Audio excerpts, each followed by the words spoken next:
ఇప్పుడు మన దమ్మాయిగూడెం చైర్మన్ ప్రణీతా గౌడ్ గారు మాట్లాడవలసింది. జై తెలంగాణ. ఒక్కసారి అందరు సభ మొత్తం కలకల ఆడుతుంది గులాబీ కండువలతోని, కానీ అందరు చేతులెత్తి ఒక్కసారి జై తెలంగాణ, జై తెలంగాణ, జై కేసీఆర్, జై కేసీఆర్, జై కేటీఆర్, జై మల్లన్న. సభకు నమస్కారం.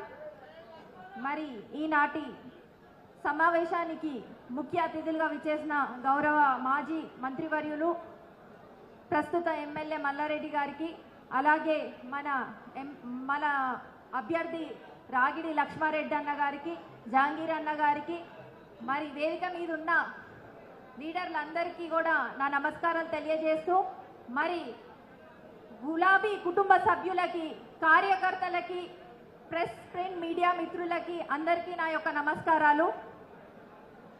ఇందాక మాట్లాడేటప్పుడు అన్నొచ్చి వాస్తవం అది మా అందరి మనసులలో కూడా ఉంది. మన టీఆర్ఎస్ కార్పొరేటర్లు, మన టీఆర్ఎస్ కౌన్సిలర్లు అవిశ్వాసం అన్న పేరుతోని మేయర్లని కానీ చైర్మన్లని కానీ మన పార్టీలోనే ఉంటూ ఈరోజు జవహర్ నగర్లో కాంగ్రెస్ మేయర్ని తయారు చేసినారు అంటే అది వాళ్ళ సొంత స్వలాభాలకు సంపాదన కోసమే ఇలాంటివన్నీ జరుగుతున్నాయి. దానికందరికీ ఎవ్వరు మీరు ఏం బాధపడేది లేదు. ఎంతమంది లీడర్లు వచ్చిపోతుంటారు, కానీ ఏదైనా ఈరోజు మేము ఈ స్టేజ్ మీద అందరం ఇట్లా కూర్చున్నాము అంటే అది మీలా కష్టపడే కార్యకర్తల వల్లనే.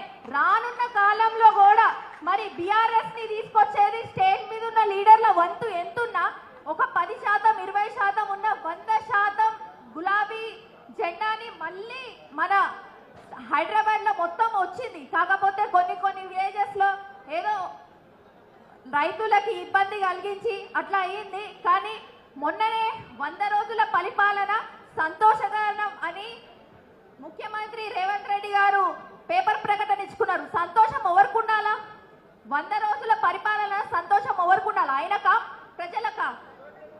రేవంత్ రెడ్డి అదే వాళ్ళు గెలవంగానే ప్రతి ఒక్కరి మీద కేసులు, డెమాలిషన్లు ఇవే తప్ప ఒక్కటి ప్రజలకి ఇంపార్టెంట్ అయినది ఏదైనా వాళ్ళకి సంక్షేమ పథకాలలో ఇచ్చింది అయితే ఒక ఫ్రీ బస్. ఆ ఫ్రీ బస్ వల్ల కష్టాలు వచ్చేటి ఏదో మనకు తెలుస్తూనే ఉన్నాయి. మన గౌరవ ముఖ్యమంత్రి గారు అన్ని రాష్ట్రాలకు ముఖ్యమంత్రి ఉంటారు, కానీ మన రాష్ట్రానికి ప్రత్యేకమైన ముఖ్యమంత్రి. వాళ్ళు కొత్తగా తెచ్చుకున్నా కానీ మన రాష్ట్రాన్ని తీసుకొచ్చి అన్ని ఉద్యమాలు చేసి తీసుకొచ్చిన ఘనత మన కేసీఆర్ గారిది. ఎంతమంది వచ్చిపోయినా మన ముఖ్యమంత్రి మాత్రం కేసీఆర్ గారే. మన గులాబీ కండువా పార్టీ ముఖ్యమంత్రి గారు కేసీఆర్ గారే. అన్ని ఏమీ లేని తెలంగాణని తీసుకొచ్చుకొని ఇంత అభివృద్ధి చేసుకొని ఒక ఇస్తరాకులు అన్ని వెరైటీ భోజనాలను పెట్టుకున్నాక ఇప్పుడు కాంగ్రెస్ వాళ్ళు వచ్చి పరిపాలిస్తున్నామని అంటారు. ఇప్పుడే ఆల్రెడీ మార్పు స్టార్ట్ అయింది. ఏ విధంగా అంటే కరెంటు కోతలు మీ ఇంట్లో కూడా అందరికీ తెలుస్తుంటాయి. ఆల్రెడీ నా ఇంట్లో కూడా అదే ఫేస్ చేస్తున్నా. రోజు పవర్ కట్ ఉంది. రైతులందరికీ కూడా వాళ్ళు ఏం తప్పు చేసినామా అన్నది ఊర్లలో కూడా వాళ్ళు పశ్చాత్తాపం పడుతున్నారు. అనవసరంగా ఈ గవర్నమెంట్ని తెచ్చుకున్నామని ప్రతి ఒక్కరు ఉన్నారు.